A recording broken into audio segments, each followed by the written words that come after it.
লক্ষ্মীপুরে ম্যাগাজিনের মোড়ক উন্মোচন ও বিভিন্ন প্রতিযোগিতায় ৩ শতাধিক শিক্ষার্থীকে পুরস্কার বিতরণ করা হয়েছে।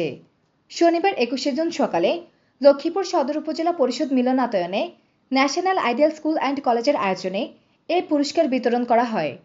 পুরস্কার বিতরণ অনুষ্ঠানে প্রধান অতিথি হিসেবে উপস্থিত ছিলেন লক্ষ্মীপুর জেলার পুলিশ সুপার আক্তার হোসেন।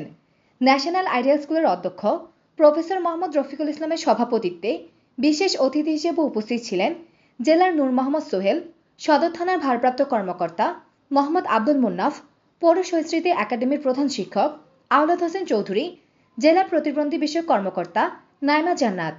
বক্তব্য রাখেন প্রতিষ্ঠানের উপাধ্যক্ষ হাবিবুর রহমান সবুজ, পরিচালনা কমিটির সদস্য আজিজুল ইসলাম, তারেক উদ্দিন মাহমুদ সহ প্রতিষ্ঠানের শিক্ষক শিক্ষিকা ও অভিভাবক সহ শিক্ষার্থীবৃন্দ।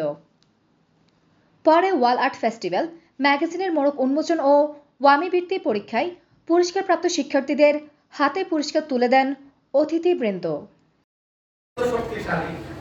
এবং ইমাজিনেশন কতটা শক্তিশালী তার একটা ব্যাখ্যা দেই। আমরা সবাই জানি যে আমরা পরিশ্রম ছাড়া কখনোই সফলতা লাভ করতে পারবো না, এটাই তো জানি নাকি? কিন্তু আলবার্ট আইনস্টাইনের একটা কথা আছে, যে success equal to 99% imagination and 1% hard work. তাহলে এটার অর্থ কি দাঁড়ালো?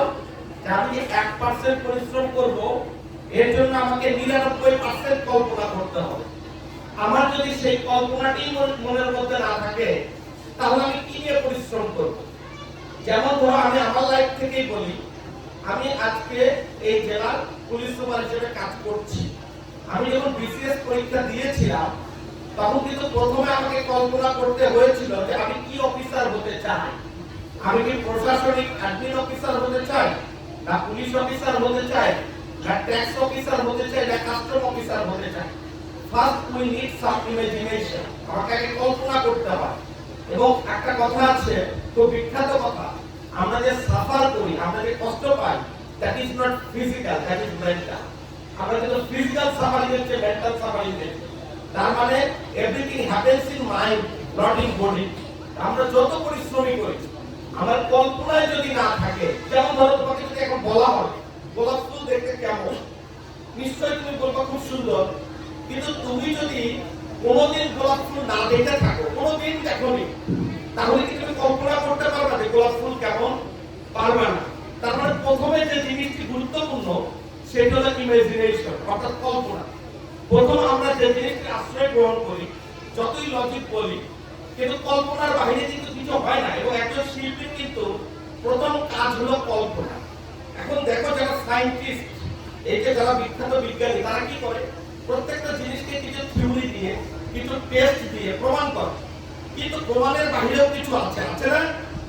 প্রমাণের বাইরে সত্য আছে কি? তোমাদের কি মনে হয়? প্রমাণের বাইরে অনেক সত্য আছে। যেমন একটি সত্য বলি, আমি যে আছি, আমার নাম মোহাম্মদ আক্তার হোসেন। তোমরা যেটি আমাকে দেখছো, সেটি হলো আমার বডি, আমার ফিজিক্যাল এক্সিস্টেন্স। কিন্তু আমার ভিতরে একটা আত্মা আছে, আছে না? আমি যখন মারা যাব, সেই আত্মাটা কিন্তু মারা যাবে না। এই আত্মাটা আমার মধ্যে কবে আসছে, বা এই আত্মা কি আসলে কি, এটা কি কখনো সায়েন্স প্রমাণ করতে পেরেছে? পেরেছে কি? তাহলে কোন বিষয়টা প্রমাণ করতে পেরেছে তোমরা কি জানো? তাহলে there is something more than science. সায়েন্সের উপরেও কিছু আছে। What is that? কেউ কি বলতে পারবে? একজন বিজ্ঞানের উপরে কি কেউ বলতে পারবে? Anybody else? যে কোনো ব্যক্তি, যে কোনো স্টুডেন্ট? বিজ্ঞানের উপরে যে জিনিসটি রয়েছে, সেটা হলো ফিলোসফি, দর্শন। এটির একটা সুন্দর ব্যাখ্যা এরিস্টটল তার পোয়েটিক্সে দিয়ে গেছে। বলেছে সায়েন্স কি, অর্থাৎ বিজ্ঞান কি, আর দর্শন কি। তো উনি বলেছেন what we know is science, অর্থাৎ আমরা যা জানি সেটি সায়েন্স, আমরা যা প্রমাণ করি সেটি science. But what we do not know is philosophy. কিন্তু আমরা যেটা প্রমাণ করতে পারি না, সেটি হলো দর্শন।